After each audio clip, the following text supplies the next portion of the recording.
It's Podular. Welcome back, everybody, to episode 28. It is Thursday, May 8th, 2025. And we are here this week to give something a little bit of time that needed a full episode. There's been a lot going on in the last month and change at NCS9 with all the new music, all of the new EP, the Nashville shows.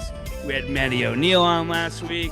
But in the midst of all that, something really cool got announced, and that is the second installment of Camp Elsewhere.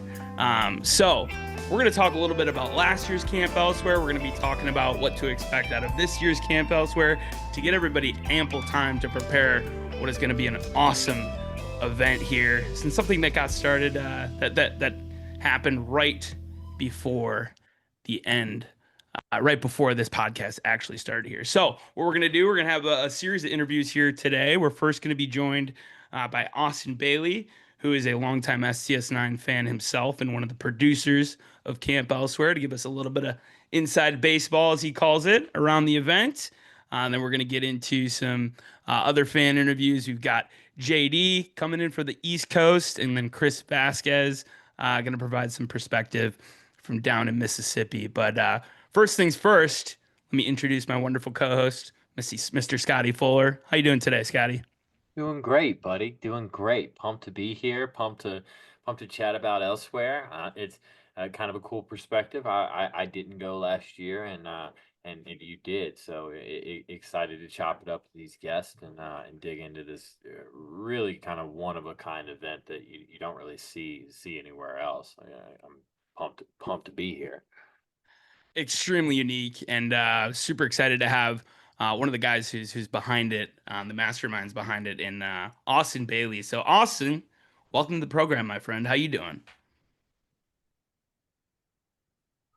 Hey guys, thanks for having me on. Appreciate y'all. Absolutely, man. All right. So give us a little background about yourself, Austin. Who are you as a music fan? Who are you involved as a person who's involved in the music community? What's your background with STS9? Give us a little bit background on yourself. Sure, yeah. I've been an independent concert promoter, event producer in Austin for the past like 15 years or so. Work with a company called Resound Presents. Here we produce Fun Fest. We produced that for about 10 years, and we have a couple boutique festivals here.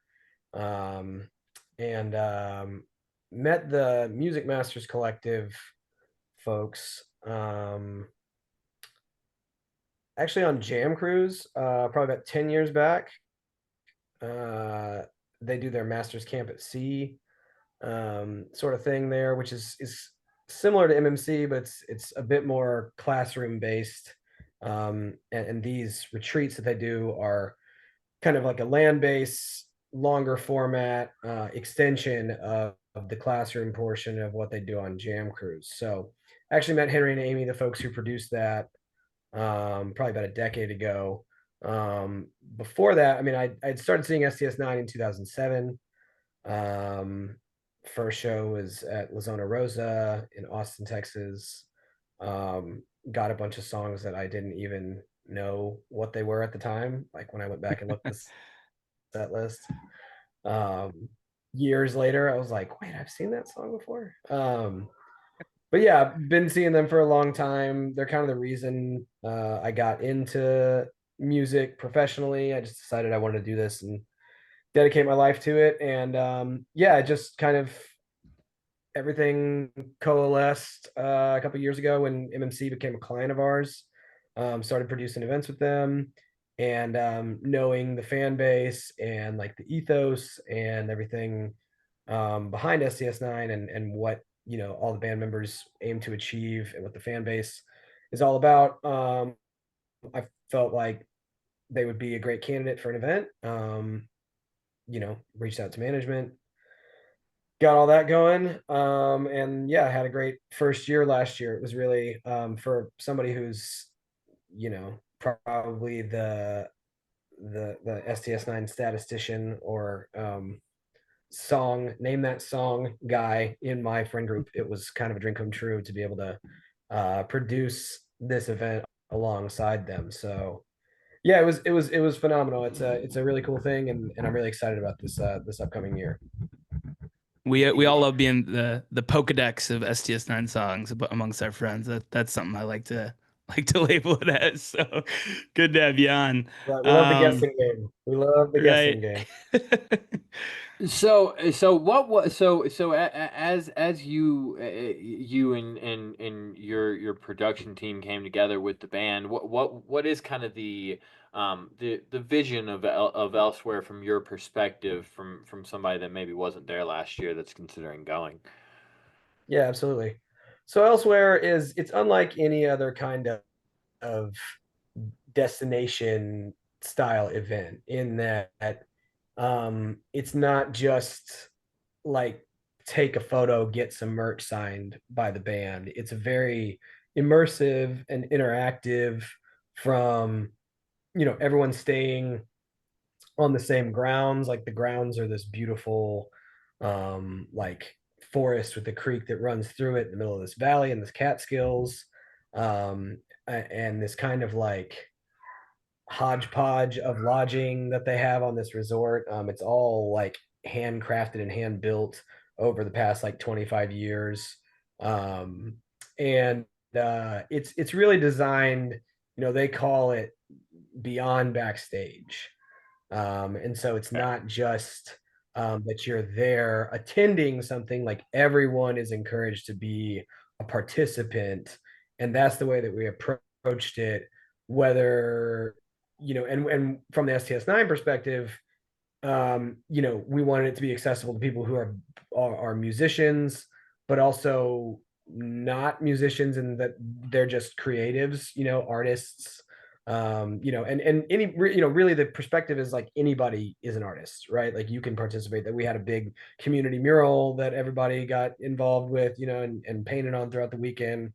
We had Taylor Houston Morgan, who was, and Nathan Kinney. They did a bang up job on all the community art projects, like making it just very like accessible. That's the whole idea, is that people can feel like they're taking part in creating, like co-creating the experience, and not just attending or like consuming. You're part of the whole living, breathing kind of organism that is Camp Elsewhere. I love that you bring that up because this band itself and the way that the experience and the music evolves almost seems like a living, breathing organism. And like you said, beyond backstage, it's almost like stepping into the studio, honestly. But um, talking about the grounds, I mean, Full Moon Resort, I mean, you talked about a little bit with this forested area and the Catskills and the mountains. The time of year that it is as well in that part of the country. I mean, September 16th and 19th this year coming up in 2025. The weather was just incredible, and like the leaves starting to turn and everything like that. How did you land on Full Moon Resort initially, and what do you think makes that such a special venue in your eyes? Yeah, I mean, so full moon is actually like, it's like an energy vortex in that area.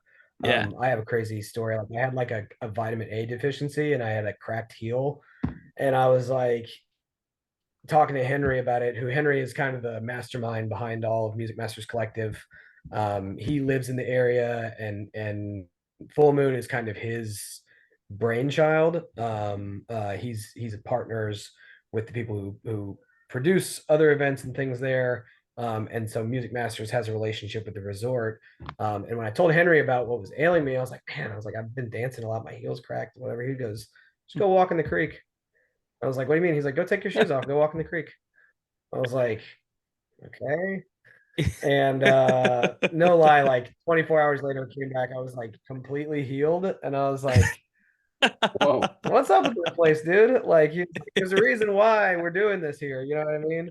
So, like, I don't know. I feel like everybody who was there felt it, like it's definitely like when I went up and visited it for the first time, I knew I knew the band needed to be there. I was just like, they're gonna, and you've got some really cool art projects planned for this year that I don't think I can divulge all the details yet, but like they will be there long after we have been there. I will say that. Wow. So it's Cool. part of, like being part of the land, and like really like I don't know, it's just a special sense of place. And knowing STS9 and like how they've been intentional about like where they've done things, from Deerfields to Hornings, Belden Town for Wave Spell and all these places, I was like, this just fits. Yeah. And I think everybody last year like saw that when they got there. Yeah. Yeah, just what they had like in terms of like even the lighting of the trees around the whole grounds. Like to the fact that yeah, you felt like you were in nature, but like in almost a country club kind of way. I kind of like to call it country club wave spell a little bit because Sure. man, that big freaking lawn that they had us that a lot of the camping was on was like freshly manicured. This is like a really high quality for most of the year, right? A wedding venue, right? And it was so cool to see it work so well for this event as well. But I know there's a lot of focus on intimacy and connection. How intentional was that when designing this kind of experience for STS9 and the fans? Yeah, I mean that it's everything. Like it's everything. It was a major selling point for the band, like I the band didn't want to do, and this is no disrespect to Cloud9 or any of the other, holidays type events that they've done in the past, or Wave Spell and the folks who produce Yeah, that or anything those are like that, kick but like they didn't ass. want to Yeah. do just another festival. Right. I went to all of them, and they Hmm. were awesome. But like this was meant to go a little bit deeper. Um, and I think that was a big selling point for the band, where they are in their lives, in their career, like the stage of the band that they're in. I feel like that was really what sold them on it once they started to get. And in all honesty, I don't even know if the band really got it till they were like a day and a half into it. Right. I think they got it conceptually, but by the end of it, they were like, okay, this is special, and I Mhm. think it's one of those things where it's like I always tell people when I'm producing these events, I'm like, it's like kindergarten, show and tell, right? Yep. Like, Yeah. you have to show people what this is like, and I'm sure we got a lot of good footage from it and stuff like that, but it's like what people leaving this event and telling people about it is going to be the thing that sells this, right? Because it's not an event like anything else. It's all about getting there and I mean, even down to like eating all the meals together, right? Like that was one thing that I thought was really just special. Like nobody, like I've felt this way before. Like I've gone to a festival, even a small one, and I felt just kind of like a face in the crowd, but Mhm. like I didn't see one single person who felt like left out, like Yeah. if someone was sitting by themselves at lunch or whatever, like people would walk up and be like, hey, is this seat open? Cool, I'm gonna sit here. And then like you start talking and vibing and you know why you're there, right? Right. So it's easy to start like, come here often kind of thing. So it's like, um, yeah, that was really cool. It was really cool. It was really intentional. It was really, um, yeah, it's a big part of it. I mean, it's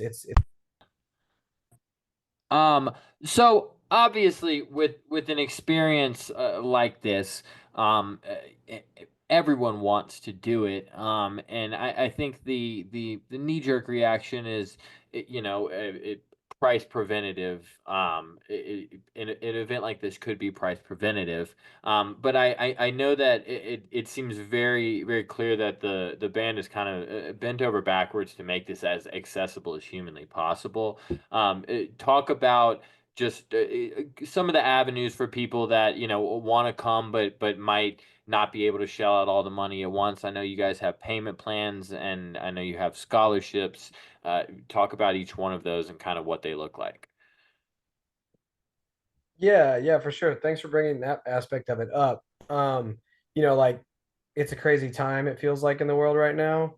Um, there's like a lot of uncertainty going on when like policies are being dictated by tweets. And so I think people can be a little apprehensive in that regard. And like, so one, MMC is a nonprofit. So they're a Okay. 501c3 and there are scholarships available. I think last year we awarded about half a dozen or a dozen to like 15 scholarships for folks. And this is all just based on some are partial scholarships, some are full scholarships.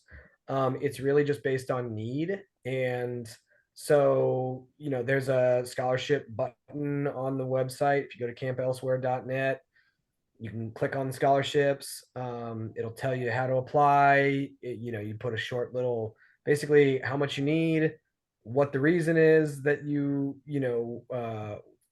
want to be there. Yeah, there you go, scholarship. Um, and just fill that out. And we're trying to be as quick as we can on these sorts of things because we know that people got to buy flights and stuff like that. Because sometimes it's like I said, sometimes it's a full coverage. We give you money for flights, travel, rental car, and the admission, and your participant pass. And then other times people are like, hey, like I got my travel, I got my whatever, but I just need some help on the pass. So yeah, definitely encourage everybody to apply for those, apply early. And then if you've got the funds, but you just can't, you know, drop it all up front, there's payment plans available. They're available via PayPal. Um, and so you can just pay in installments via PayPal. Pretty straightforward. It's right there on the website, and hopefully that makes it to where people don't feel because, like, and again, the thing is like these are the price point is set there for a reason, right? Like one, the overhead on these types of events to keep it as intimate as it is, it's not meant to be exclusive, and then we're like excluding people, but it's like you once you get above 155 people is the total number of attendees that can attend this. Once you get above, that certain number, that's kind of a number that they've set, that they, you start to lose a little bit of that familiarity. You start to Sure. lose a little bit of what they intend for it to be. So yeah, I mean, this isn't like a Red Rocks run or a Dylan run, or you know even like Wavespell was pretty small. I think that was probably what, like a couple thousand people, Yeah. maybe Yeah. less. I think it was like 1,500 or But something yeah, like that. it's really meant to Yeah. be. Yeah, and it's just really, that's the reason for it. So it's not meant to be exclusive and that people are excluded. It's just, I think that it's hard to develop the type of kind of almost like summer camp atmosphere that Yeah. exists there if you have, you know, so many people. So yeah, that's kind of that deal. Summer No. camp. That's more aptly named than country club. It's a little exclusive, but no, I agree with the summer camp aspect, and you're gonna get a ton out of it for sure. And in terms of like, people have to realize too that they're not just paying for a ticket. Like 1320, which that's heady. That's the intro price to your commuter I ticket did or I did your decide on, yes. nicely done. Or camping on the grounds, which is what we did yesterday, which was lovely. This isn't like going to Chillicothe, Illinois. These are really nice grounds. Like you said, that you talked about the meals. This is an all-inclusive type thing as well, where we got a Yep. ton of stuff. I've got some of it right here as well. One of the cool things was the gift package that was included. First, came in a canvas bag that looked like this, right? And everything when you checked in. And then the idea behind it was, with these community art projects and everything like that, one of the things you wanted to do was to decorate your bag. And you see all of the cool different logo stencils they had and everything like that. So that was a really cool part of it as well. On top of the meals, this badass custom water bottle designed by Taylor here. This isn't anywhere else. This is a design specifically for the festival. I think my favorite part Yep. was this It's a good badass. brand too. I mean, those are mere. Yes, that's very nice. This, Oh yeah, the blanket. which you can't get anywhere else. So like, this is the kind of stuff that you can come to expect when what you're getting with that money. You got like the Mayan temple here on this super nice threaded blanket here. Yeah. What you get when it comes down to the music, obviously. The food, and then the lodging, and then the super nice camp, if you're camping, right, the trailer bathrooms were of not even a quality that I was seeing it in terms of the artist area of like a high quality festival, right? This is all top of the line stuff, and you're getting a ton for that initial price point. And like you said, it's really good to know that there's help with some of the payment plans, the scholarships. My girlfriend Gina, she actually applied for a scholarship because she plays the flute, and she got an opportunity to do that with them at some of the open jams afterward too. And she didn't know whether or not she was going to get anything. And hey, just apply. You never know what happens. She got a little bit of help with her ticket, so I thought that was really cool. Right. Well, that's the thing too, is that, like, I mean, that's the thing to emphasize, that you don't really, I mean, I don't know of any other event like this where you have the opportunity. One, you get to vibe and play with other fans of the music, but also I think last year Velmer, And Lerner, Alana, and yeah, and Alana all Alana, sat yeah, in with yeah, attendees. I think Gina was part of that, one of those jams down at the she billiard was.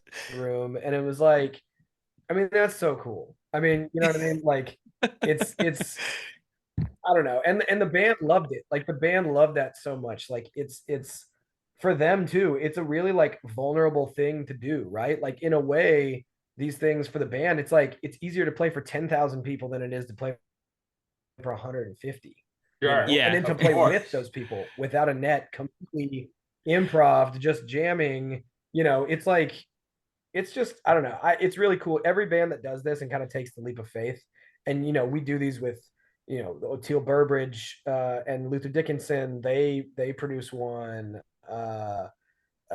Tony Levin, Pat It- Mastelotto, and Adrian Belew from King Crimson Talking Heads, they do one. Like all these musicians are like, and you can look at the alumni list from all the MMC events, but like, these are like world class musicians that are taking the opportunity to play with, and there's no disrespect in this, but with amateur musicians. You know what I mean? Like with Yeah. people yeah. that they're just like, they have the humility to be like, we're gonna jam with people who aren't pros. You know what I mean? And to me, that's super cool of any band who's willing to do that. So this year, speaking of collaboration and playing with the band, there's a pretty obvious difference from last year, and there's some pretty heavy hitting guests coming along for the party. Yeah.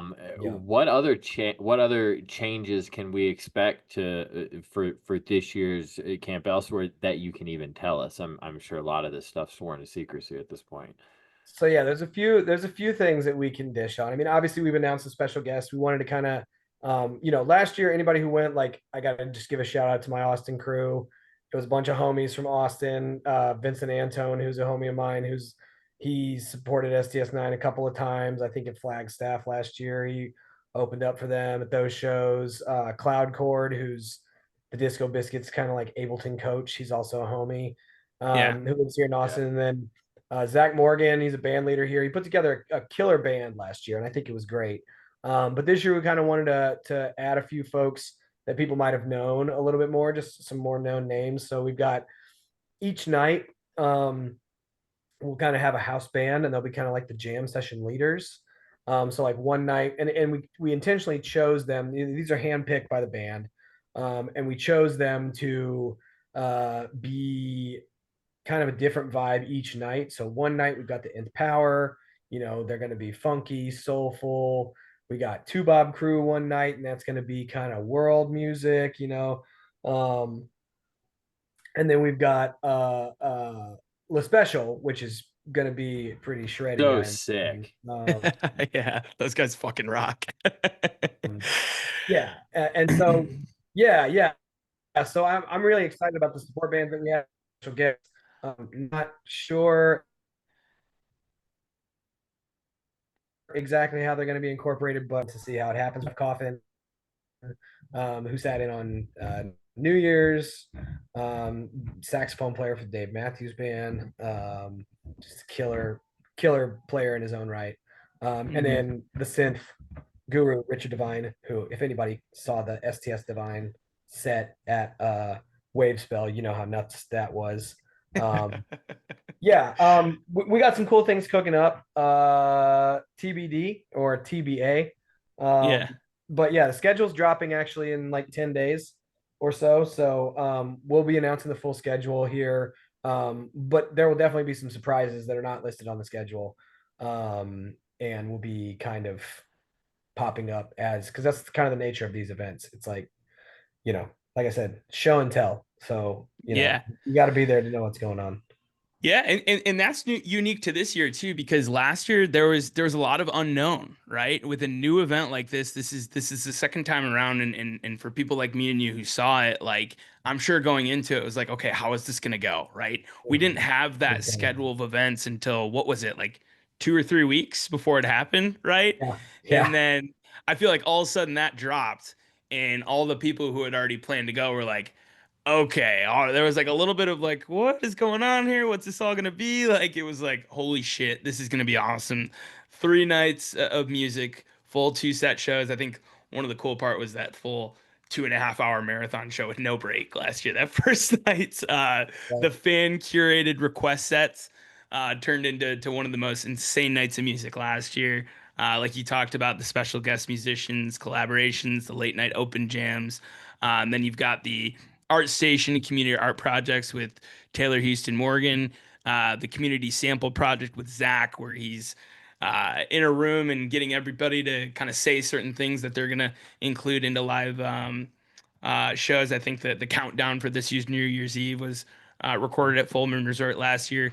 The individual sample project Yep. with Jeffrey, where you get to sit down in a room with him and he basically has you just talk about different things, and they're gonna plan to use some stuff with that. The scavenger hunt was really cool. Had some people climbing through creeks and everything like that to find different things. Um, Then you had the massage tent and all the kind of the wellness area over there. The interactive sample station with Phipps and HP, where HP basically set up his beat pad to be able to fire off samples from all the stuff we know, like from Instantly. Peoples, from Instantly, to all the different stuff, the Get Loud stuff, everything. And then you had a station with Phipps where you had like a mini modular rig, and he basically he had headphones on and he'd give you a set of headphones, and then you were both kind of like messing with this modular synth, which was a really cool experience. And then the art gallery with the old school merch and stuff. Zach had put a bunch of the old merch from the early 2000s there. Unfortunately, none of it fit me because of the size difference, but Gina picked up some cool stuff. That the band signing session. I got a shirt for my There two you two go. and a half year old. Perfect. He'll fit in that in a couple of years, right? Sleep Um, shirt. It's a sleep right. shirt. It's got the old. It's all HB's art. All his like animals The and stuff. Like creatures. Tusk Face was on there. Like Yeah. all kinds of little creatures. He loves it. He calls it his monsters. Yeah. And then I thought the Q&A was really cool. I want you to talk about that a little bit from last year too, because you kind of like were the MC of that too. That thing lasted 2 hours, man, and give the fans a little bit of insight of Yeah. that. Yeah, I mean, we really had no. Honestly, I didn't know I was going to be emceeing it until Henry was kind of like, "Hey, who's running this?" And I was like, me, I guess." And it actually, it worked out really great. Like, I will say for a band who never speaks, Right. four of them never speak from stage. Right. Like I said, I've been to almost 120 shows. I've never heard Phipps or Hunter or Lerner or Alana ever say a word from the stage. Right. Yeah. Um, and for a band whose, their only lyrics are samples, and the occasional guest vocalist, that was a really, like, honestly, that was like a really cool, vulnerable moment from the band, I felt like. Hmm. And everybody, I think everybody asked like a lot of really great questions, and I thought the band had really great answers. Like, Yeah. it was cool hearing, from like funny stuff to like pretty serious stuff. Like, people were like, "How do you come up with the names to your songs?" And like, I think sometimes people were expecting like a super deep answer. And like one time, Hunter was like, "Yeah, 4 Year Puma was like, I had these shoes that I wore for like 4 years, like every day, and then like I lost them or something, and then like." I was like, "Oh, my 4 Year Pumas are gone," and like we were working on that track, and then that just came in. I was like, I like in my mind, I was like, it's something with the Mayan calendar, and like there's Uh-huh. like this like the plume like whatever. And then and like Common Objects was like they were just driving Hmm. one like back in the day when they were driving their own tour van, and they drove by, and like it's funny because like I can hear Jeffrey saying this in my head. They drove by like it was like a chair, an end table, and a lamp, just like in the middle of Hmm. nowhere, like stuck, just sitting there. Like they were driving like middle of the night in like Arizona or somewhere. And Jeffrey just leaned over to Hunter and said, "Common objects, strangely placed." And then they were like, "Boop," song name. So That's a song name. um that was cool and funny. And then like some of the other stuff, I thought some of the other stuff was very like they went deep on some stuff, like they Yeah. really, I feel like, gave us a window into their own personal, you know, like what drives their creativity, like what Hmm. inspires them, like all of these things. And for a band who doesn't do that many interviews, doesn't, you know, do much of that sort of like breaking the fourth wall sort of thing, um, that was pretty cool. I think it was pretty Yeah. cool of Weren't them they too. pretty candid So, about Murph in that interview? I know a Murph question came up and they were yeah, pretty. they were. Yeah. Yeah. Yeah. And it was all love, Yeah, honestly. And, and Yeah. and, and and it, I Yeah. think yeah, yeah, like, for sure. But um, you just never. That's I like think it was. one that I like think it was you never hear cathartic. come up. I'm yeah. sure. Well, and I think it was cathartic for a lot of fans who, because like it's interesting because I know there's a lot of fans who haven't even seen the band with David Murphy in it. You know what I mean? Yeah. And I think for a lot of us, like, I mean, I remember the day that it happened. Like, I remember where I was. Yeah. Oh, we Like, do this with every when guest. this Let's was in do the it with you. band. Fuck it. Let's do it. Where were you? Yeah, we do this with every single guest. So where were you I was in guys? my then girlfriend, now wife's kitchen, and I saw it and I was like, this has got to be. I was like, look to see what day it was. I was like, it's not like the first. I was like, this is what's happening. Like, I had tickets to the Belly Up. And I'd blown it because a couple of years ago when they played that epic Belly Up show on 1/1/11, Yeah. Yeah. I didn't go. I had tickets Mhm. and stayed with it. Whatever. I hung out with a chick instead of going, and it was like, one of the biggest regrets that I had just because how epic that show was. And I was so primed to go to this, and then I was just like, in my mind, I was like, they're done. I was like, they're done. Yeah. Like, what do I do now?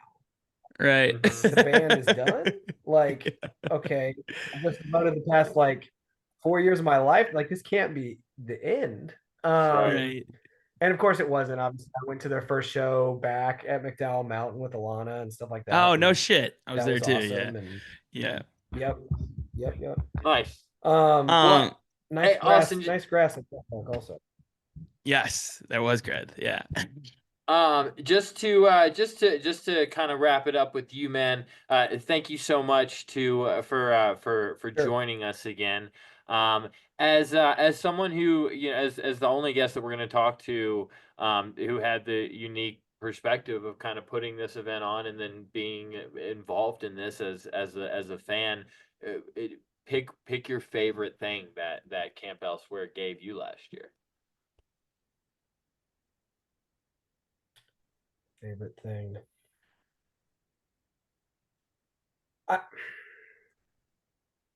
Honestly, as an event producer and a fan, this was like quintessential because my favorite thing was getting to see all of like my friends and fans of the band. Like, to just for a moment, I like to hang in the back. And so like seeing people having moments with each other, whew, I get choked up. That was like, that was it for me. Like, there's so many things that are like soul sucking in my industry where I'm like, God, like, why am I, or just like, it's a conflict of interest because like I try and create events to bring people together.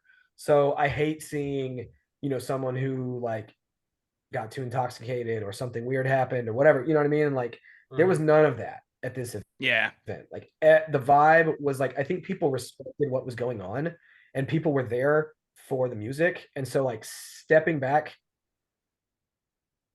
and seeing people like enjoy what I had a hand in putting together was like the ultimate moment for me. Cause like, there's just, yeah, as a fan, seeing other fans having that much fun and just kind of like seeing it all coalesce. I think there was like a moment during Pavona Ascent that I just like kind of stood in the back and hugged Henry for a little bit and was like, thanks. Like, thanks for letting me do this. Thanks for letting me like take this leap of faith and all that. So yeah, I think that was it. I think just the connection and being a fan amongst all the other big fans, because it's like coming home. You're like, yes, we're all dorks. We've all grown up a little it. bit too. Yeah. Well, before you go, like you said, being here for the music, we'd be remiss not to share one clip from one of the nights. We're going to start with this Dragon City from the fan request set here, and then we'll react to that and let you go and get on to our next guest. So.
Don't see that one too much in the wild.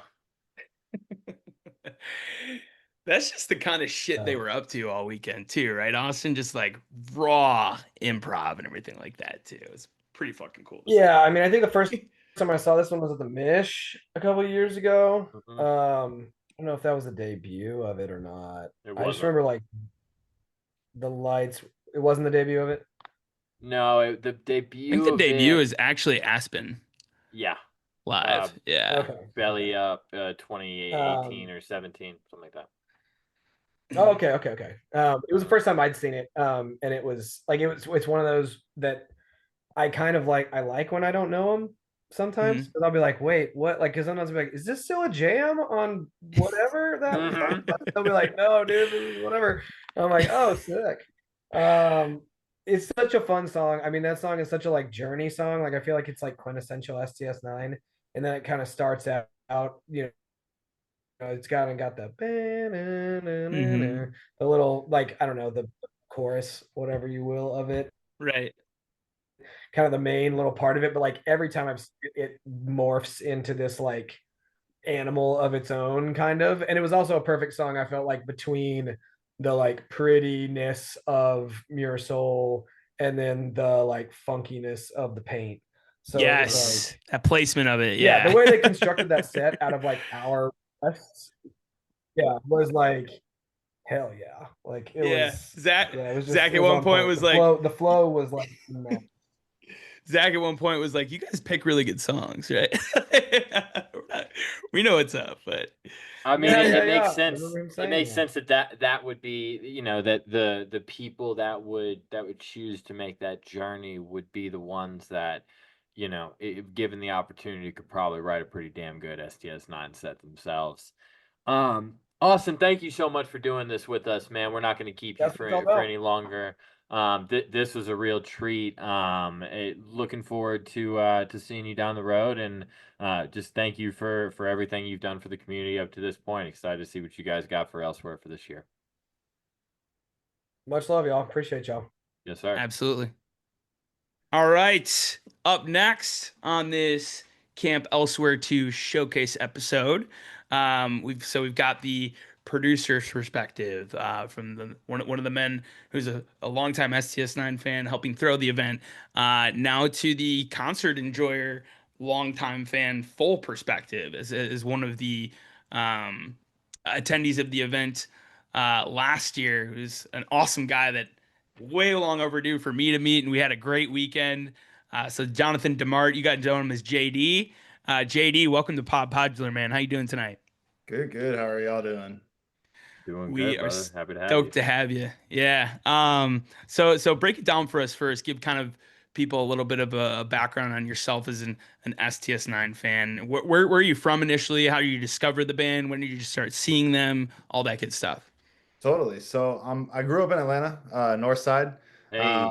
So everybody was kind of into the band. They went to the next high school over, so like, you kind of heard rumblings about like the formation of this thing. But we were all little hoodlums, and I wanted to listen to trap music and run around and be wild, and had some friends who were kind of on the other side of things and on Fish Tour and Dead Tour and all that stuff, and they were like, you got to come check this band out. So it took till 2004. So my first show was New Year's Eve 2004, and I walked into there, with, you know, I I didn't know what to expect, and I was like, I really prefer rap music. I don't know too much about electronic music, and they proceeded to bring 20 rappers out on stage for a headline encore, and I was like, oh, you can do both. This And we is can do both. yeah, this is Yeah. the most amazing thing ever. So like I really kind of just was like from day one was like I know I'm home. I know where I'm supposed to be like, and I've watched it all evolve over the years. Like those first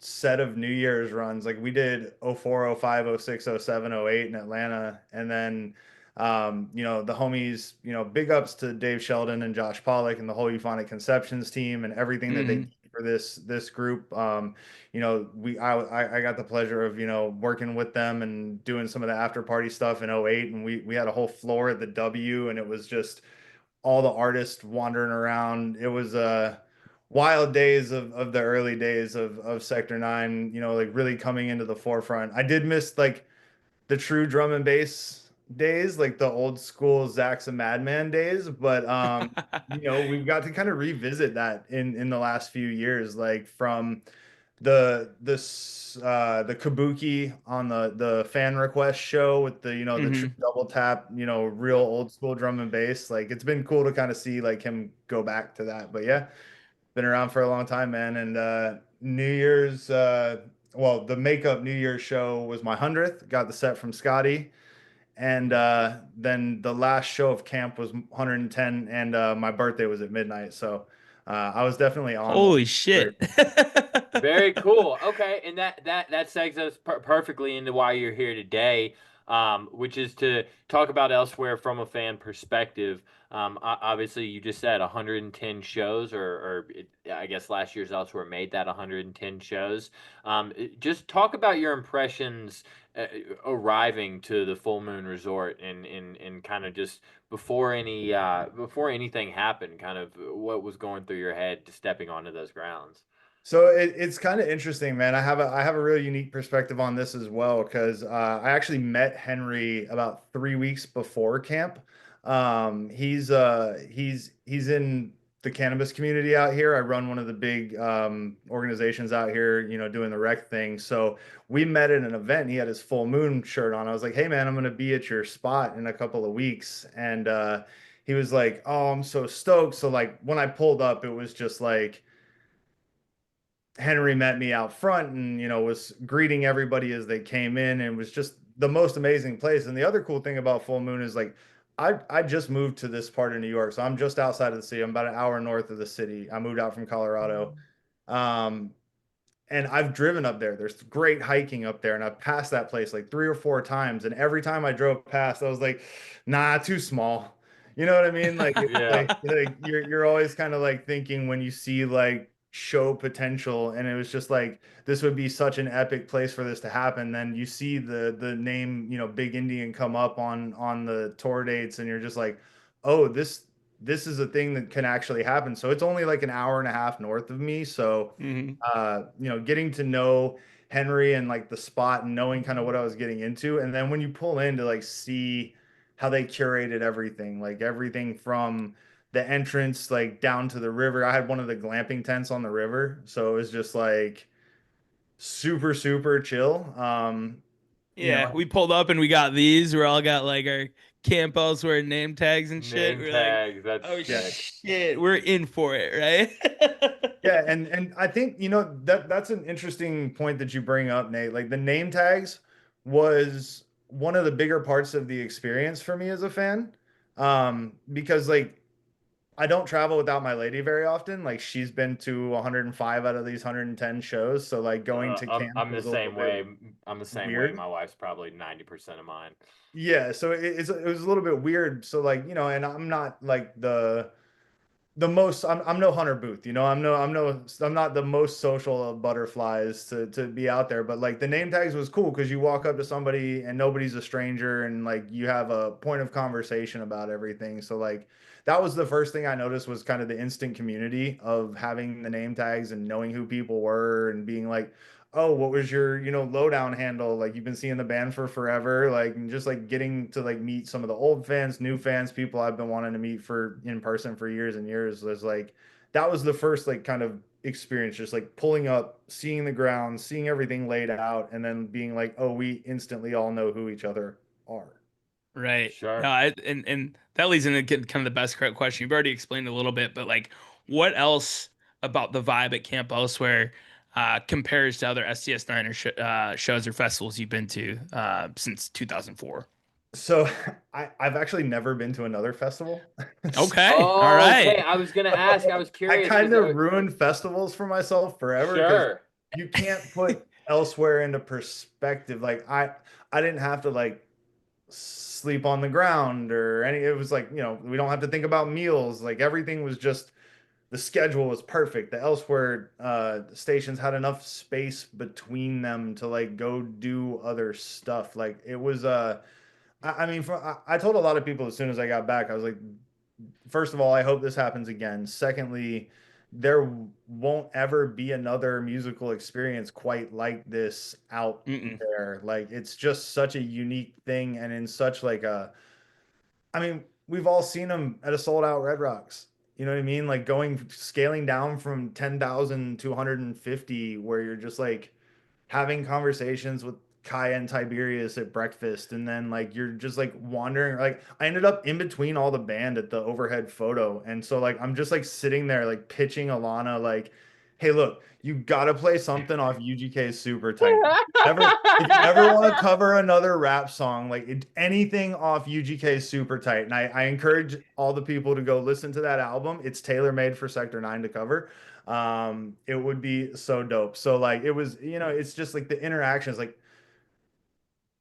the fan jam. Like when they came down Yeah. and started playing with the fans, like I like my whole rig was set up like right in front of that. I played after them. Like after they were kind of like done, like I played original music. So like just like the way that it all felt, and like the fact that we all behaved ourselves, like I'm so super proud of the community for camp, because it was just like this could have gone terribly, but yet everybody was just like on their best behavior. It was such a special thing. Like nobody really was over the top about anything. So like that like as a fan, it really just doesn't get any better. And I know it's tight this year, and I know, you know, people are hesitant to spend money, but if you're going to spend money on an event, like this might be the only Sector 9 other than Port Chester I do this year. Yeah. Yeah. If you're going to circuit one thing on the calendar, absolutely, for sure. So as you kind of sorry, I'm just trying to get my place back on my questions here. I think you kind of answered this in the last question, but what was your favorite moment of the weekend? Was it that Super Jam, or was it a kind of a lesser talked about event or conversation from the weekend? So, I mean, the fan jam was one of those things where it's just like, I can't believe this is happening. But something that could have only happened at elsewhere.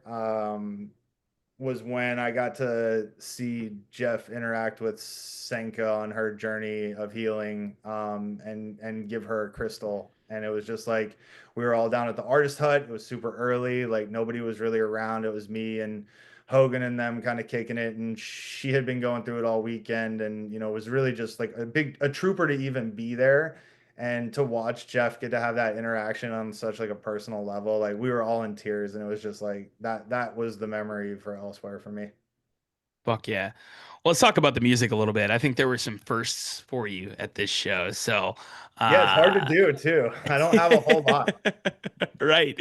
There were a few for me as well. I shared a couple of them with you, but let's dive right into it and share a clip of how the show from the first night, the marathon set, started here.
fucking good.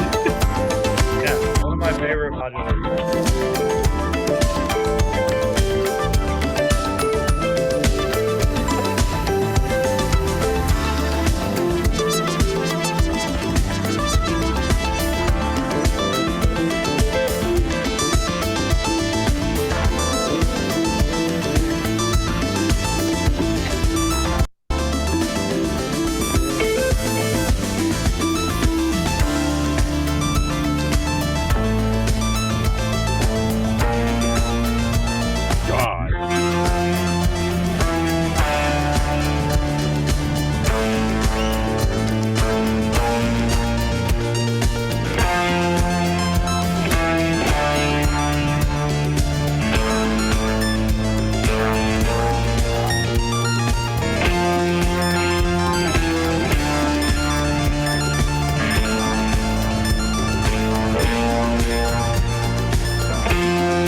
I think that drop is when we all realized there was only 150 of them.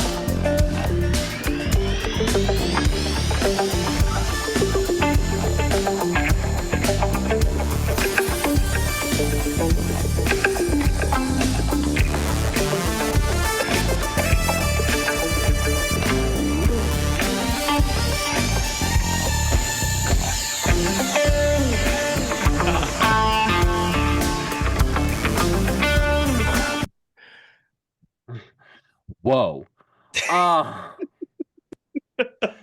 Dude.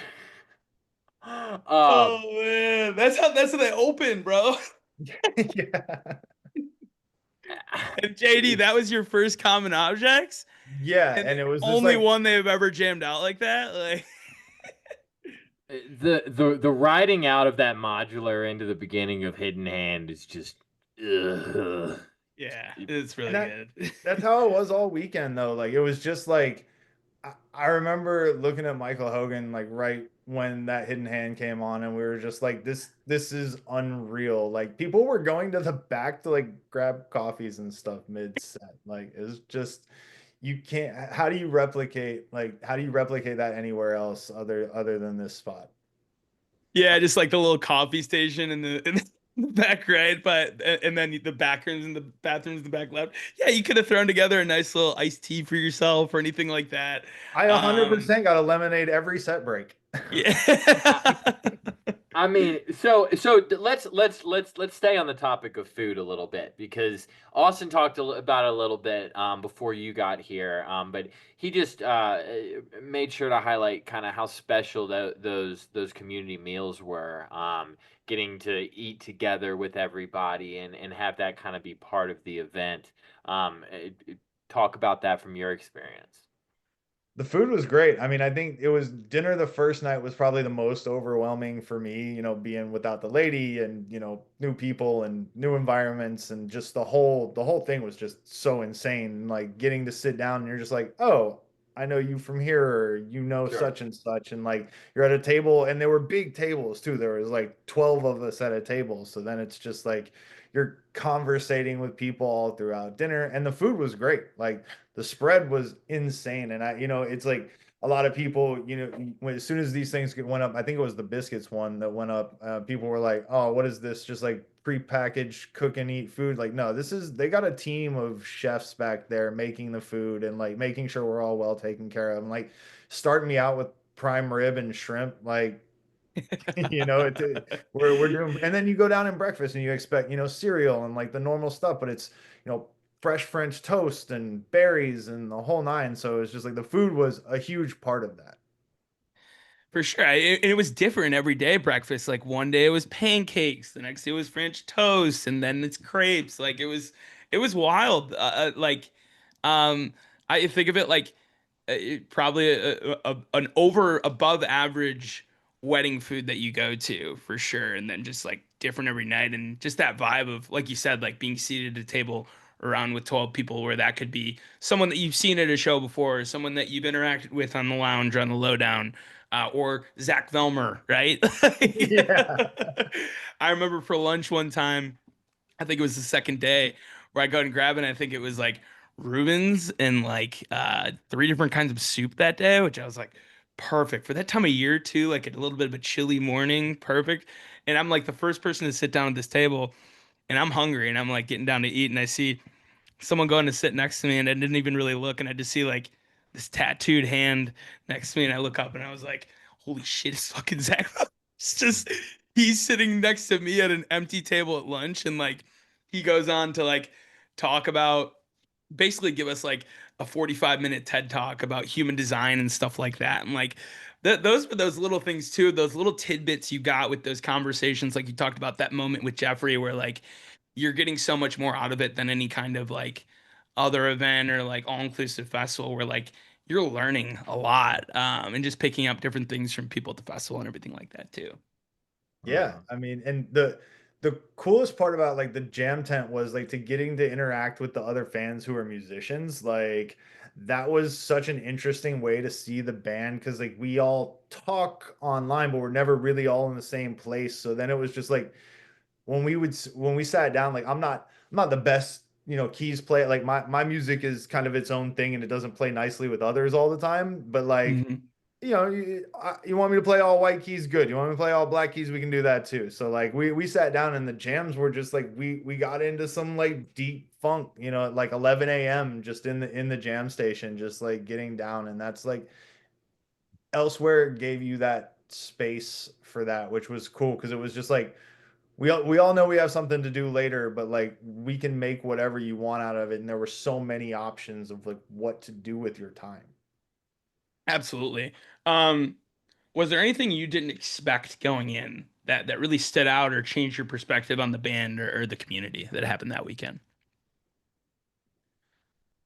I mean, I already mentioned how well we were behaved. I think that was, my biggest fear, having met Henry and like understanding the mission at Full Moon, and like I think it was cool for the Moon team, from what I understand too, to like see the possibilities of that space. Like they've done like other camps with like older musicians and things like that, but they've never really done anything like this before. And like watching Henry's eyes kind of like light up night three and be like, oh, I see a future in this, and like it was cool. No, it all just kind of lived up to the hype. You know what I mean? Like I showed up not knowing what to expect. Never been to a festival. I'm in a glamping tent by myself in the Catskills, and so let's figure it out. But it was just easy. It was easy like the first shows used to be. The community was, they showed up huge, and like again, you're forced to interact with people because there's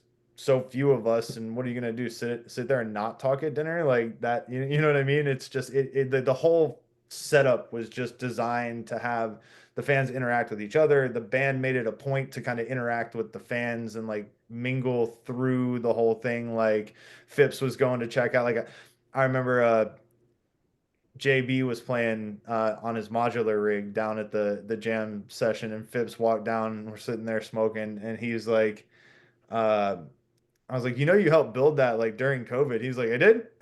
And he walks down, he starts like pushing around on the modular. I was like, oh, that's amazing. Like, like it was just again, how do you do that in a bigger space? I hear Wave Spell was kind of similar. I didn't get to go to either Wave Spell, so like I don't really have a huge perspective on it, how it looked, maybe 7 or 8 times bigger than it was. But I think this was just like top tier. Yeah, If they sold 300 tickets and did this on a weekend, even at the same kind of price point, it would sell out immediately.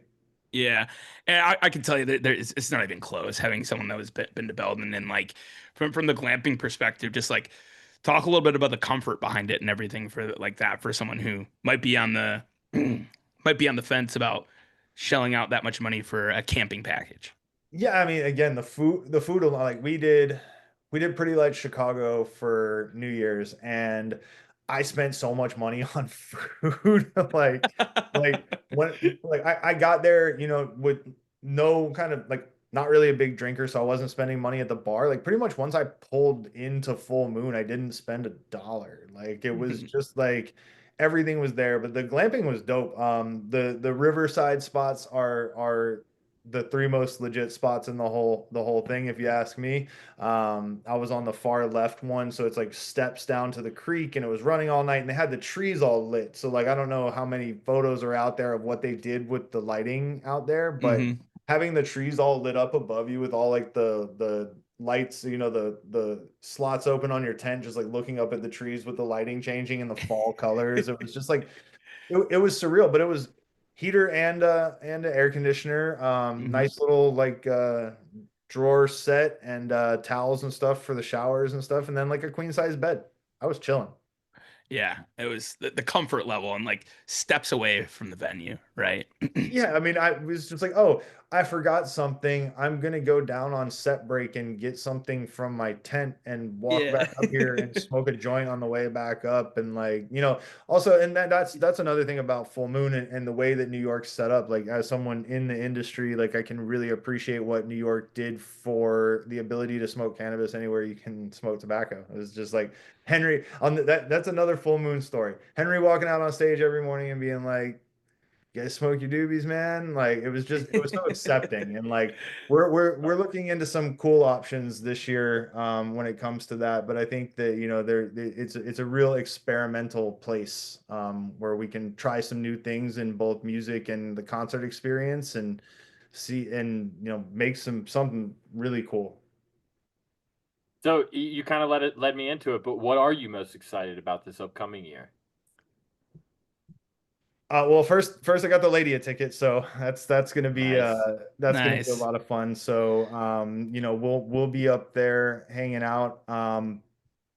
I have been making a bunch of new music, and I was a little bit more timid than I would have liked to have been. I've done the DJ thing a lot of times, but like playing my live original music on the full live rig was new for me. So like getting warmed up last year late night, it went really well. The sound tech was like, "Is this original music?" I was like, "Yeah, man." He's like, "This is great." I was like, "That means a lot coming from Sound Check Sector 8." I love how they call themselves No, that. those guys are awesome. But Yeah. no, lots of new music and the ability to like share it and jam again. Like I'd say like that's the most exciting thing, because I'm so busy I don't get the opportunity to like step away and like create with other people or just play my music live. So having that space, and plus Richard Devine's coming. How can we Yeah. not be excited about that? Like he hacked the I know he hacked the Tesla sounds, and they've got the new the MBUX for the Benzes, that like the sound drive that Will I Am was testing out. And I'm like, hey man, let's hack the Benz. Like, like let's like come to camp. Let's hack the Benz. It'll be great. So no, I think there's a lot of things to look forward to. I think bringing some more support this year is probably a good call, but not going over the top. It's interesting to see kind of the matchup of who they decided to bring out. Mhm. It feels very much like the Roadhouse vibes from last year, just expanded with some bigger names, which I think is cool, because Yeah. I think Roadhouse is a very different thing than the Jam Tent, which Hmm. for people who weren't there last year, across the street there's a bar and like jam house and like outside patio area, and then down by the river there was like a tent set up with kind of like a more informal thing. So like they were having like, I think it was Cloud Cord and some people up there. I don't know too many of the artists that were up there, but they had like a house band that was playing, like watching Austin rap Outcast was a great memory from camp last year. But the house band was cool, but then the jam tent had like all kinds of crazy things going on. Like JB played a modular set that was one of the cooler like live modular things I've seen. So like having those like different spaces to move around in. It really amazed me the options you had late night, like with such a small like event, right? Where it really was like two different vibes. They had like a fire pit set up down by the jam tent area, and then the the like you said the whole kind of bar area. It was almost like the Afters vibe, where it was like live karaoke almost and everything like that. So just really cool and what you could find yourself into after the shows. But before you go, JD, I wanted to share another clip of one of your favorite moments, one of my favorite moments, music wise, from that weekend too, and we'll react to it.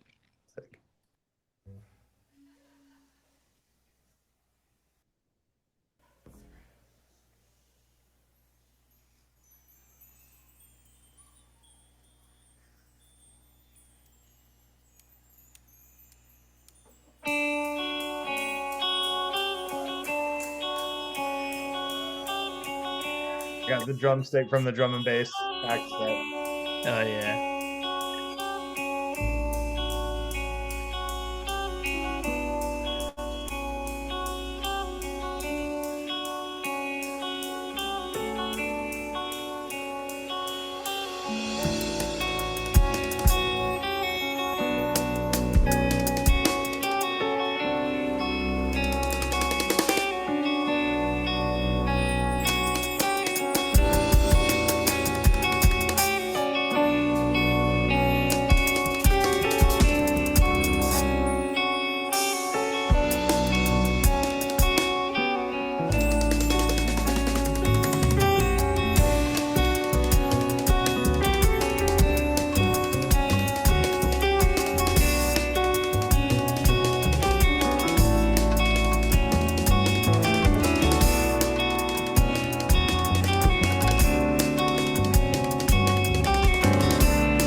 butter, baby.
I mean, it's so hard to stop.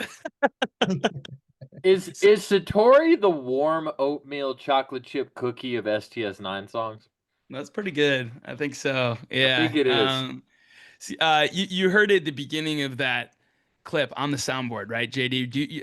Let's take ourselves back to the vibe, because that was 3 sets that last night, right? Yeah. Where it started with the axe set, and then the chromolite set, and then the wave spell set to end it. Which, wow, what an incredible span of the different vibes of STS9. But like, the sun was still peeking through the Catskills, like in the windows. They come on, everyone's good vibes, everyone's chatting and laughing, and they come on stage, and it's just like everyone's like, shh, okay, shh. And then they hit you with the first Satori in 2 years.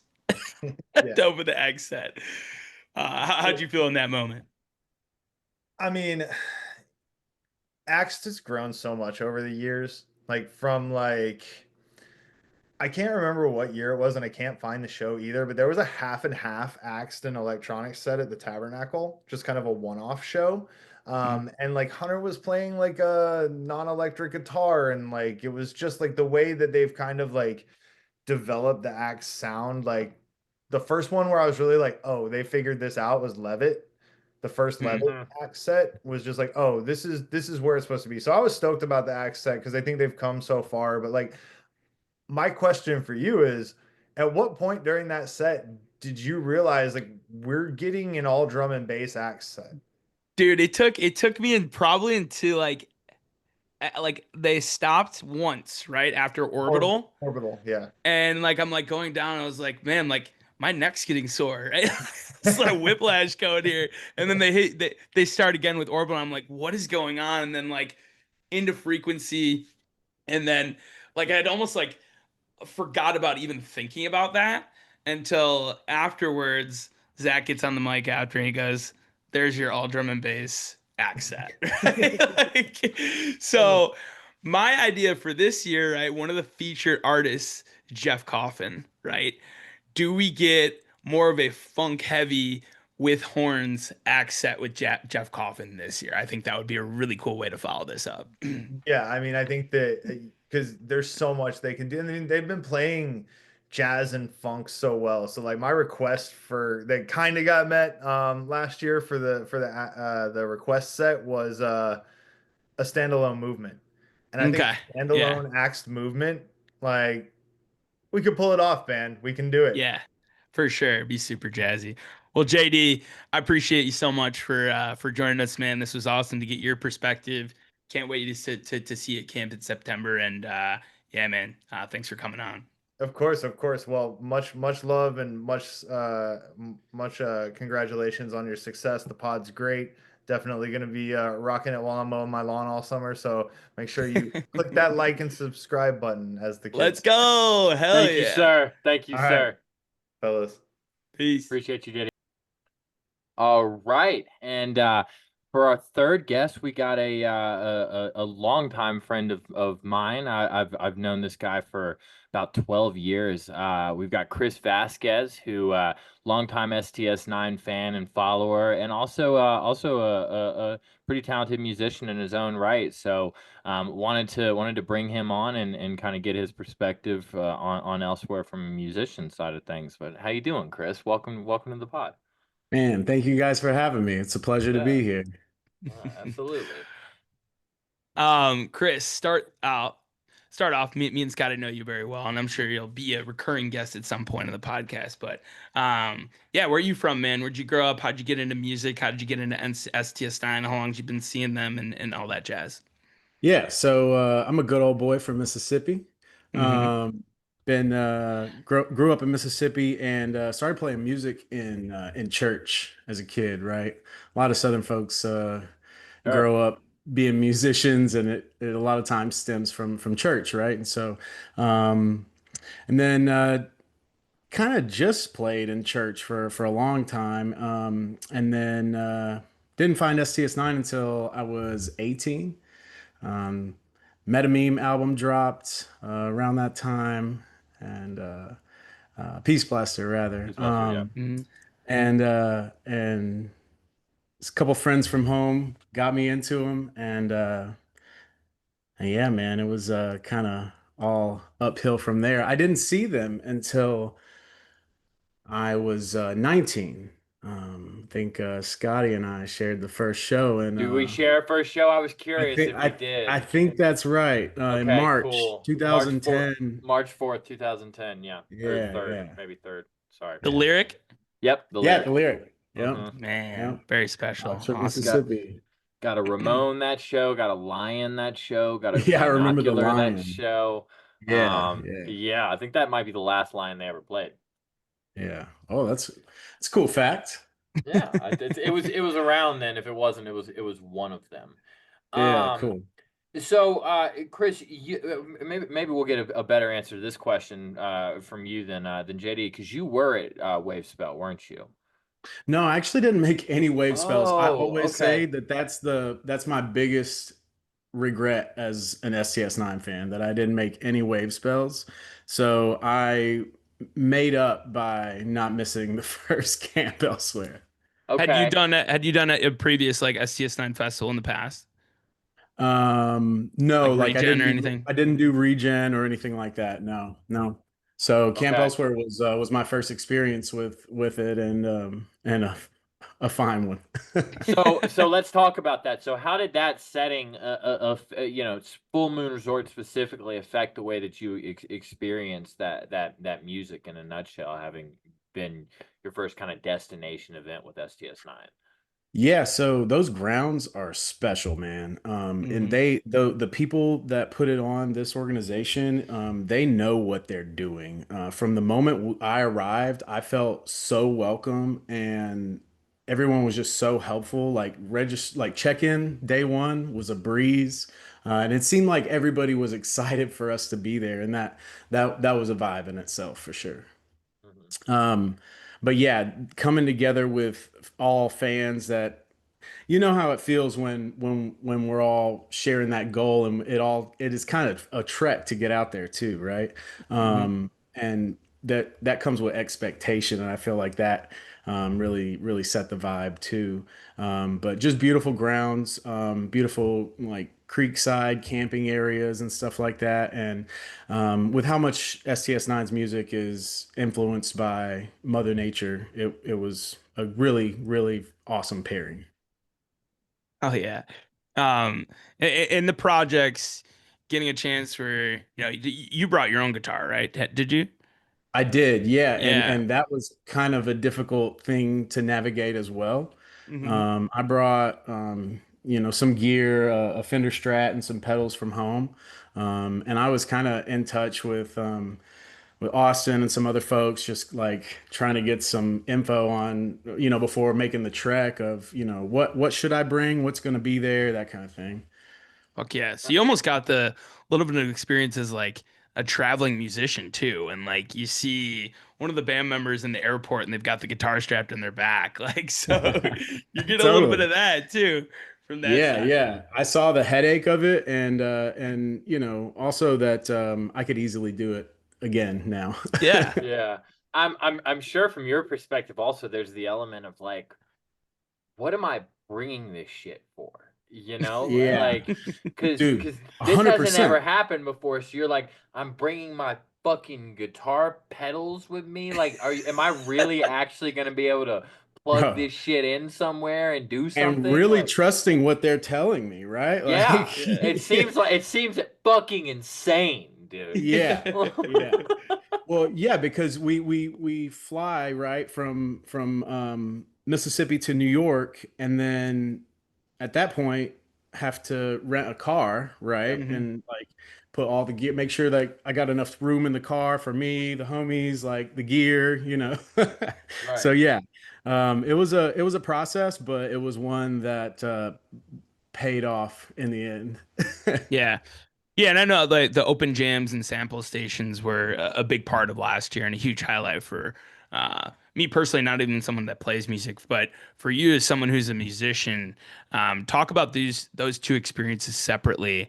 How did those moments land for you creatively?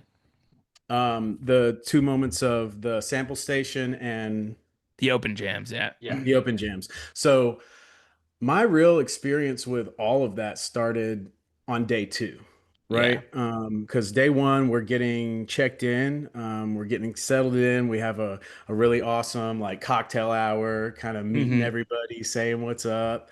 Um, and day after the show, we're hanging out, night one, but day two, I wake up and that's when I'm like, all right, I'm gonna get my gear together, my guitar, my pedals. I'm gonna plug up and just kind of see what happens. And the jam space that they had there for the open jams at Fireside Hmm. was absolutely incredible. It was this beautiful backline setup, which is speakers, mics, guitar and bass amp, and then they had two full drum kits set up for us, which was and then like mood lights and a couple stage lights that really Hmm. just tied it all together. I mean, it was the ideal jam room setup. It was absolutely incredible. And then that afternoon, I had plugged in. JB Lawrence had from the Atlanta area brought his keys and his entire modular rig, um, and that took some time to set up. But and then he kind of had to fine tune it and get it ready to go. And then JD brought some gear, and then we had just some drummers, a couple drummers that were around. My buddy Ethan from here in Mississippi, and then a homie Sam that I met there was a great drummer too, and we were just hanging out, like all of us, and just kind of messing around and seeing what we could figure out, and it ended up being really cool, and we were all just vibing, and that man that brought such a elevated level to the experience that I had. Like we were talking about the grounds, but then also just having these kind of organic open jam sessions with people that I'd never played with before, and we're looking at each other like, sounds pretty good. Yeah. And yeah, it just really elevated, the whole experience for me. And then also in that same day was the sample station with Phipps and Hunter, and that was so awesome. I got to get into this cool conversation with Hunter about how he made all these samples cohesive, because you know you had to make it where you couldn't mess up. Yeah, right. Right? So you had to make this thing operate so that any one button could cohesively be musical with any other button. Yeah. And so to do that, he had to put everything in the same key and like all this stuff. And it was just like this really, really cool chat about all the work that went into doing that. And I had so much fun. I mean, playing with these sample pads of like our most beloved samples. I mean, Yeah. it was too fun. I could have sat there for hours for sure. That was And so cool. that just like kept the vibe high, all day long. Mhm. And then we went into the show that night, and I think energy was high with like the musicians that had jammed some, and the show was incredible, of course. And towards the end of the show, I remember JB.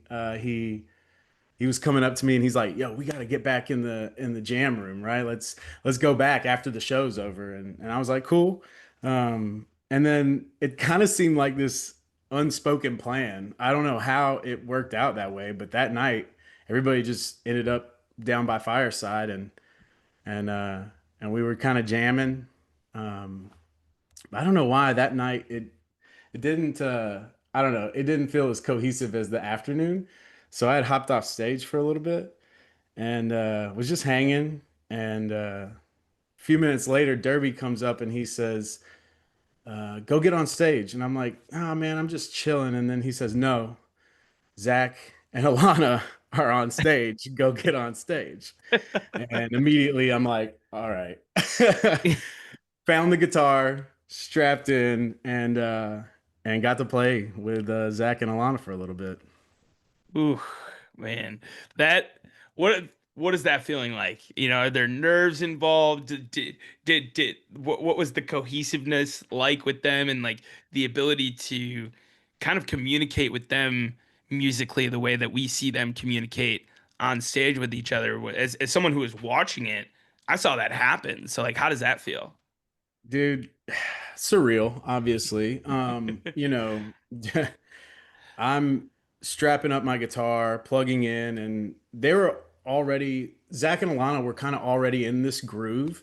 Mhm. Because like I said, I had walked off stage, and so definitely had a lot of nerves going, but plugged in and kind of started looking to see what they were up to. They were in this kind of head bobbing groove, and it was just low key, just head bobbing groove. And I was like, okay, I got to figure out what key we're in, right? And I remember thinking in my head, like, thank God we're in G, like I'm comfy here. um and and at that same time, JB was still on keys, crushing. My buddy Ethan walks up, hops on the second drum kit. And we're just kind of in that groove that Alana and Zach had already started. And I remember the next day, Alana told me it was giving Poseidon vibes. So Nice. won't forget that one. But I remember I just kind of was like slow picking with some arpeggios and like didn't want to do too much in the beginning. And then finally I found this little riff that I felt really confident in that pocket that we were playing in. Yeah. And just totally there was definitely a moment when um I'm just, so thankful and also telling myself to breathe and smile because I was also in my head like, don't mess up. Sure. But like remember and enjoy this, take like mental like Exactly. snapshots of it and like Which in the moment, yeah, the nerves were hard to calm, but I was like, I do remember at least I had the thought of like, take it easy. Like this is right. this is an incredible moment.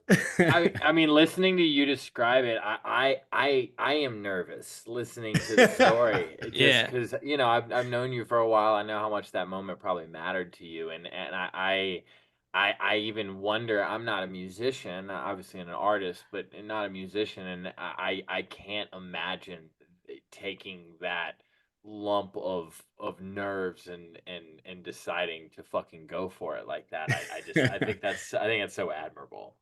Yeah, but at the same time, like you got to, right? Because Sure, sure. I mean, that's Yeah, what we brought the gear for. I mean, for the open jams with everybody, but I mean, nobody's missing that opportunity, right? right. And I like that. So on that note, as somebody who has who has done that before, um, eh, what would you say to an STS9 fan, specifically on the musician side of things that wasn't there last year, that is on the fence about going this year? What would your advice be to them? Man, I mean, I feel like the story that I tell of my experience is like a fan dream, right? Because it really Hmm. was a dream come true for me. And that's only an experience that you're gonna have at Camp Elsewhere. You know, Yeah, sure. like that's it. Yeah. But yeah.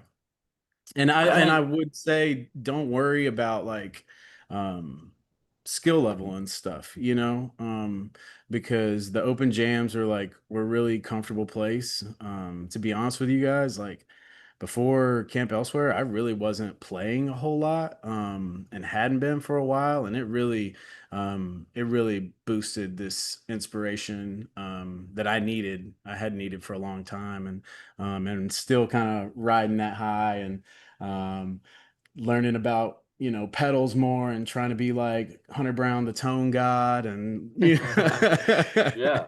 Fuck yeah. but yeah, do it. I would say definitely if you're an instrument, if you're a musician at all, got to bring an instrument to camp for sure. Mhm. Very cool. So, you got to play a lot of music, but the other side of that coin is that you're a gigantic STS9 fan. So, Yeah. you got to experience so much of this music, and specifically in the kind of second iteration of a request based STS9 set.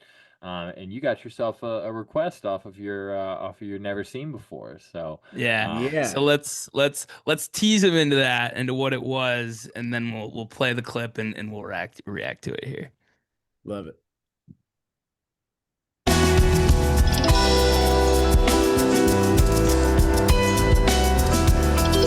lucky bastard.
This year as their student graduate speaker, Miss Claire Friedman. Claire, the podium is yours.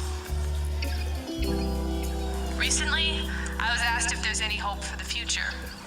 The future of the country, the future of their world, the future of the next generation. I responded, the only way you get hope is through action. That there is only hope with action. No one changed the world by sitting on their couch and wishing that someone would do something. Be that someone. Stop hoping for action and be action. I honor this class with respect, admiration, pride, and hope.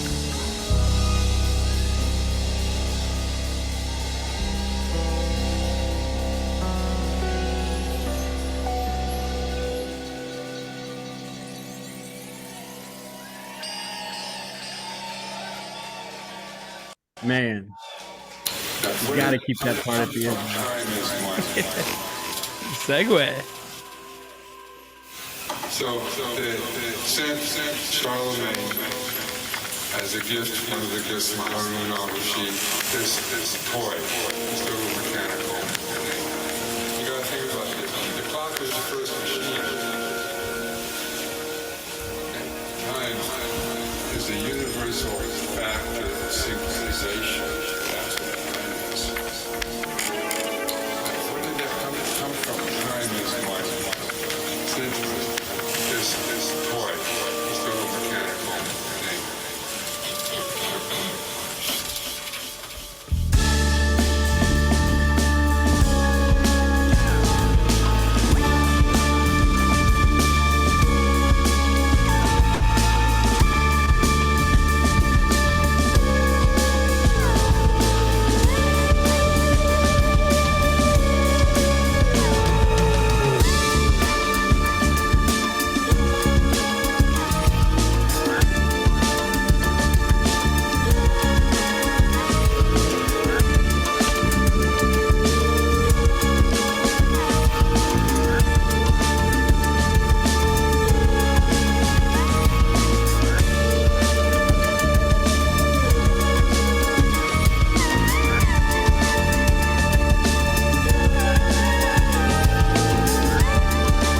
Nicely written, Chris. I mean, up to that point, me and you had written half this set list.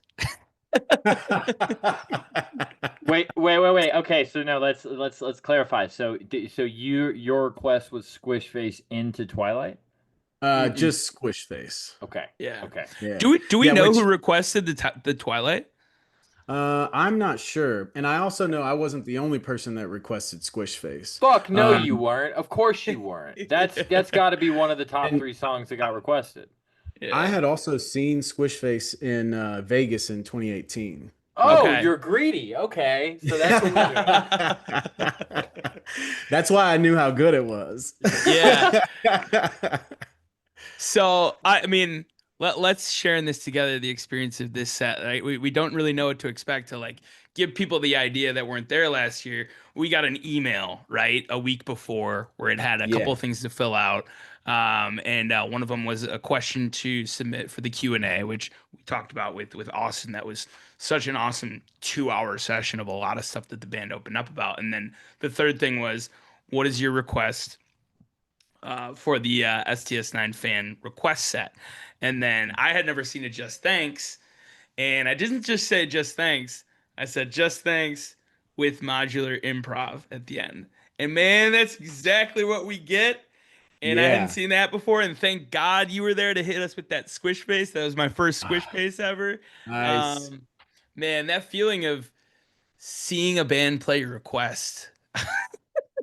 Talk to It's that a incredible, little bit. especially for Yeah. these guys. And Yeah. I don't know that I'd ever caught Just Thanks either, but yeah, Into Modular was fat. It was so Yeah. nice. So Mhm. nice. It did like two really like I thought it was cool the transition they did where like Squish Face ends on a sample heavy, and that sample is so fucking awesome. Of the Where's graduation. that from?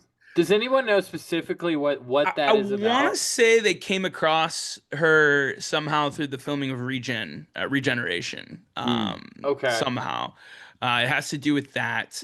I know the actual music part of it is technically kind of a cover adaptation of another song, which I'm not sure what it is right now. I should have had that prepared. But you take that, the end of that, and then you segue that into like the sample heavy part of the beginning of like which you don't get on every Twilight, right? This is Right. kind of like a really OG Twilight with the heavy samples at the beginning, Very much so.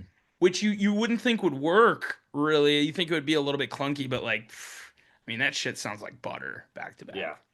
It is butter, and then it also just like takes you right into that like spookiness of Sure. Twilight so well, man. So Yeah. Yeah, how they did it where they took all those requests and like, you know, it's different than Selector 9 where like someone wrote the whole thing, but this was like, hey, let's give you the blueprints and you put this house together Yeah. and make it flow properly. And it seemed Mhm. like very kind of collaborative, just like the whole weekend did between the band and the attendees and everything like that. But So you guys were both at the Selector 9 show? yeah. Yeah. Yes, Mhm. I didn't Yes. make it there. So Right. what so would you prefer this method of crowd interaction, but also giving the band their, you know, the space to make Answer it that first, smooth? Nate. That's a really good question, man. And I haven't thought about that much. And like, dude, honestly, between the two, maybe it's being in this really like, uh, intimate setting where it wasn't just one person's idea; it was everyone's idea and their idea. And Yeah. I think that like this set list just like flows a little bit better. I mean, like I like that'll be the first set list that we read out from this, and I think it's worth it. Just Thanks into Tokyo, Viable, Squish Face into Twilight, Baraka, Water Song, Blue Mood, Set Break. Dude, I was laying down on the ground starfishing after that set, dude. I was like, holy fuck. Played my request to get the first Squish Face. That Twilight was insane. We all pulled out fucking umbrellas during Water Song. Then HB nails the note at Blue Mood at the end of the first set. The Water Song umbrella moment was also like not one, I don't, you know, I'm sure one person did it first, but it was like Yeah. a collective thing too, you know? So it was just a whole vibe that night, man. Right. And then set 2, Muir Soul, Dragon City, which we listened to earlier in the show. The Paint into Tap In. I don't know if I'd heard that before. The best singular moment of 2024 with the 16.5 minute tooth. and then Move My Peeps opening, Rent encore proper. Jesus fucking Christ. That Mirror Soul, they got in this crazy pocket was like Zach and Jeffrey in that Mirror Soul specifically that just stood out to me so much. Yeah. And then you're right, the Paint into Tap In was so like unique.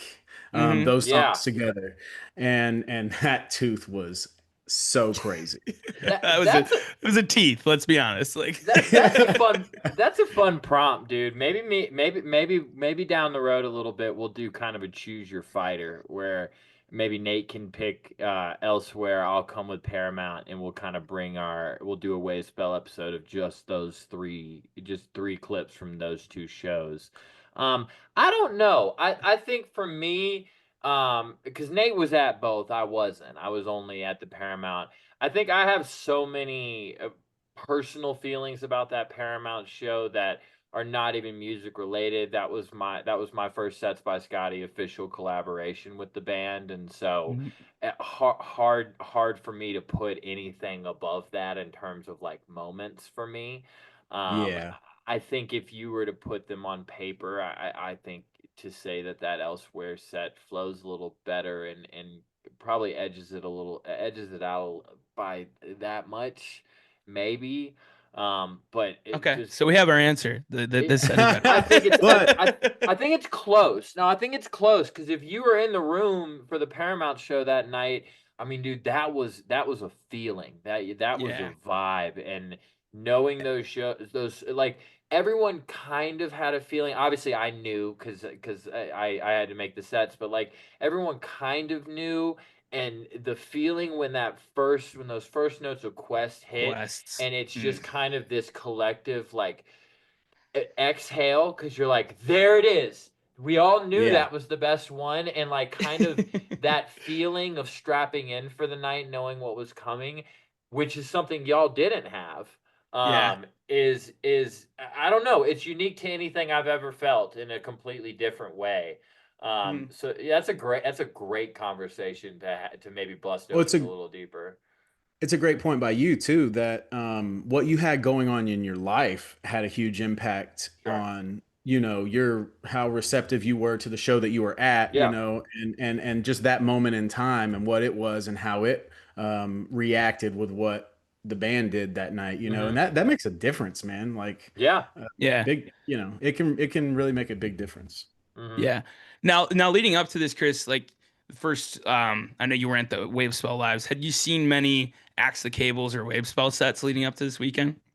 Yeah, I had seen probably two wave spell sets. And then I'd seen a good bit of Axe the Cables. I was at the Mountain Winery in 2012. Oh, fuck yeah. And then I saw them with Alana at Red Rocks. 2014. Yeah, 2014. And then had caught Levitt or two where there were some Axe the Cables. So that Yep. and then earlier that year I was at Resonate Axe the Cables, which is one that really stands out for me from Yeah. 2024. That was fun. Well, what was but it like? that- Witness. Go ahead. Sorry. The one I was just going to say that the one at Camp Elsewhere is absolutely fantastic too. The new Yeah. forms, Gob Nugget new forms is pretty wild. What was it like witnessing those type of special sets like Axe the Cables and Wave Spell in such an intimate environment? Oh man, it really again just brings this elevated vibe to what you're experiencing. It seems more personal and intimate, just looking around you and having so much space and seeing some of your closest friends and also being like still only, I don't know, 15, 20 feet from the stage, something like Yeah. that, If you're in the it- back. exactly if you're in the back. Yeah. Yeah, and it just makes it really special, man, being that close and really for me and probably anyone, but just seeing the band operate up there is always so Yeah. special. Them getting into really their craft and you being able to see it that close, especially with a wave spell or axe the cable set, right? Because they're already kind of opening up a little bit more, a little more raw in those sets, and to see it experience it that close with only about 150 or so people is incredible. Yeah, and that's where we're gonna head for final clip of the night is the last track of that wave spell set, which I think had us all floating on cloud nine heading to the encore here.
Alana.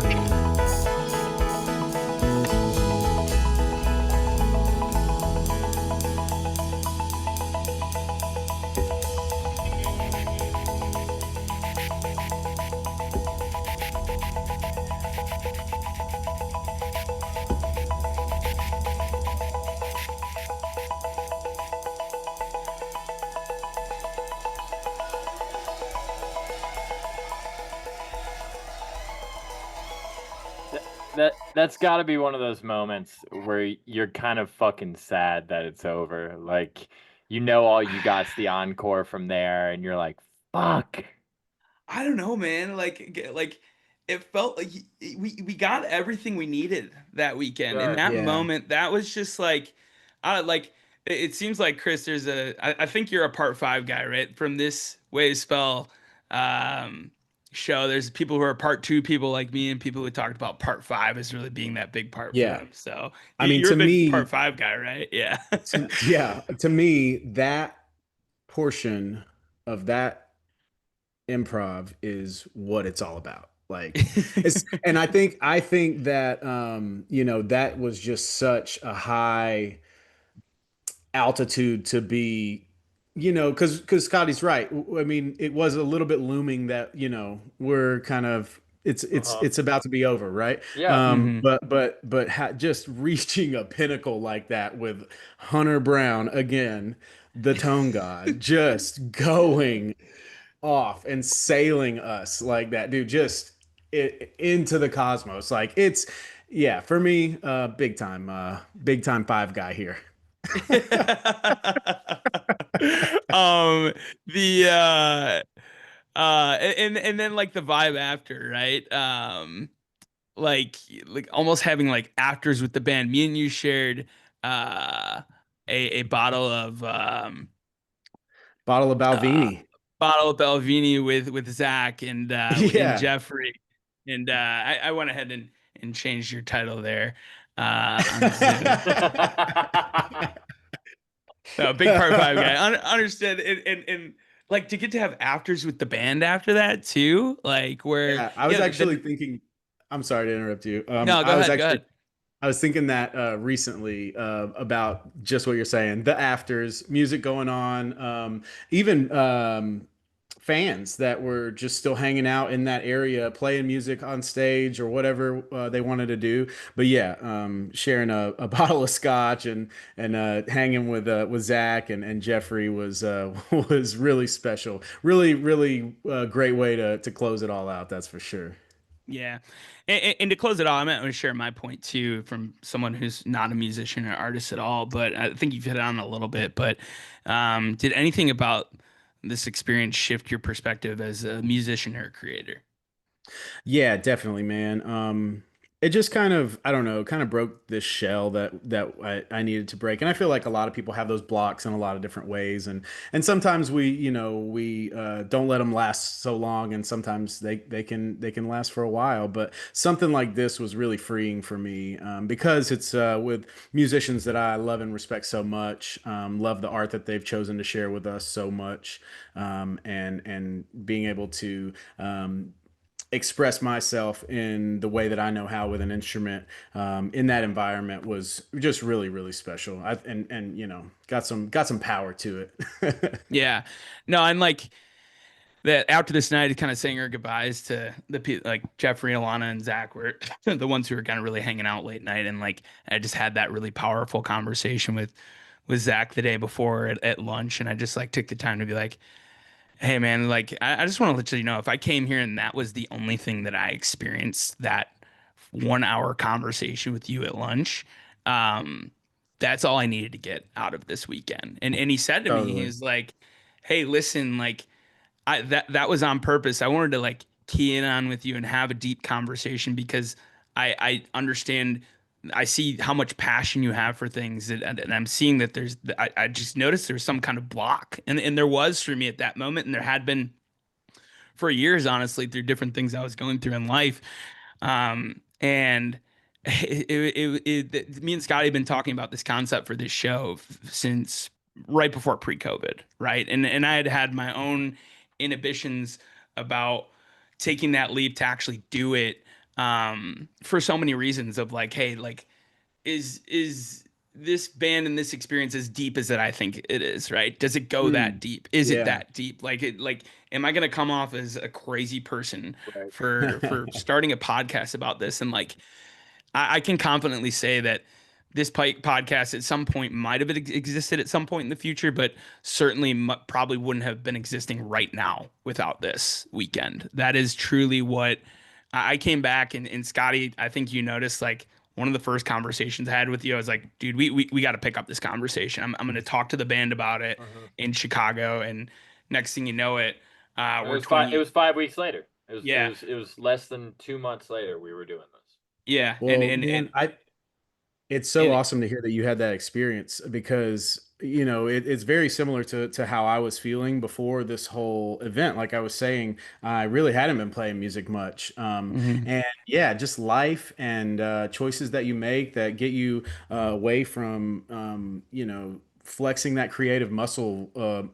Every day or often, and shout out to you guys for doing the thing, right? Doing this, and it's awesome for the community, and for jumping on when you felt that, right? yeah. Because so it's all about a choice. You could have chosen to not act, right? And Mm. that's what they're talking about at the sample and squish face, right? It's got to be action that makes a Mhm. change, and man, I think we all feel what this band is about, right? Like when you're Yeah. there and we're experiencing these songs together on this, for me, it's the spiritual level, and we're all creatives. No matter how you view yourself, we are all creatives, and it's just about if we're willing to take the step, man, Yeah. and that's what I was so encouraged to do by the band and by fans alike that weekend. Yeah, it was validating, right? And Zach talked a lot about like what you put into the universe is what it's going to give you, and how every decision you make is a creative decision, whether that's the decision I made or whether or not to wear a hat tonight. Hey, it was hat night between me and Scotty. Hey, whether I like it or not, that was a creative decision. I put the lime green shirt on. That was a creative decision. And like, if you can dive into that again, as someone, if you're out there and you've heard all these people who play music talk about their experience at Waveswell, for me that can't play music, like I got so much out of it and I realized that I'm a creative. So Yeah. just awesome Absolutely, man. stuff. Go Well, ahead. Chris, thank you so much, man. Yeah, let's I let's keep him on for Inspire Strikes yeah, or Inspire Bring It Back, because Scotty, I think you got something. absolutely, and I think this will be an easy one for him to get behind too. Speaking of stuff we'd never seen, I've never seen a PA set, and Okay. just with these kind of one-off things that tend to happen at Camp Elsewhere, I'm inspired to bring back the PA set at Camp Elsewhere or somewhere else. Doesn't have to be at Elsewhere. But I think it's time, man. I think it's time that we see this iteration of the band dig into, kind of that cool mesh that those sets were of music that's theirs and music that isn't theirs and music that isn't released, and little solo side projects. I don't know. Probably a month or so ago I listened to that Pepsi Center one that they did when they opened up for Jay-Z, and I don't know, man, that shit feels like it could have been made yesterday. So I think it'd be really cool to bring that back, and on the heels of a Camp Elsewhere episode, that does feel like a setting where maybe they would stretch to do that again. I'm with I'd be it. interested to see what people think, but I'm with it. Yeah. Yeah. Yeah, I mean You that's a think that perfect you think that's a hot take? um I was gonna say I thought it might be a Really? hot take, but I totally agree with you. So the reason I don't necessarily think it's a hot take, but because I agree with you in the sense of this iteration of what the band is doing, right, is totally different. And what would it even look like now? Sure. Sure. It would be cool to find out.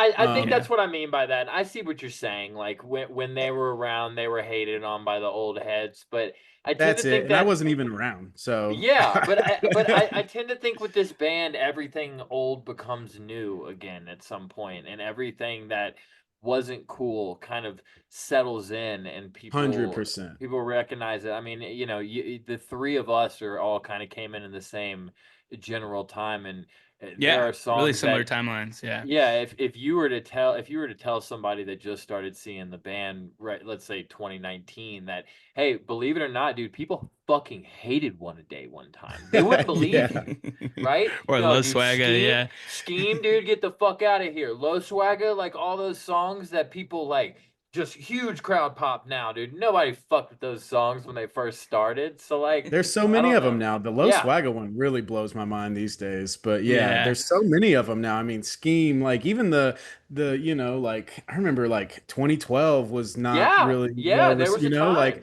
yeah. And now I'm like, what were we thinking? And obviously right? things change, right? And we have Alana and whatever, but like, Sure. yeah, I love when the band makes you eat your words. Yeah. Yeah. It's the best. Honestly, I love looking stupid for sure. All right. Well, hey, Chris, this was so fun. Thank you to you. Thank you again to JD, to Austin for hopping on for this Camp Elsewhere showcase. Again, it is coming up this fall, September 16th and 19th. We will plug all the information you need to, whether you need to apply for a scholarship, whether you just need to register and you should be ready to pull the trigger after everything we've talked about at this point. You should be, if you've got PTO, use it this week. I promise you'll get a ton out of it. But again, as always, thanks for watching, listening. Like JD said, like, subscribe, leave a review, whether you're watching on YouTube, listen on Apple Podcasts or Spotify. We will be back next week. We got Resonate coming up, boys. So we got we got a Resonate Sick. preview episode next week. So until then, have a great weekend. Happy Mother's Day to all the mothers out there, and much love.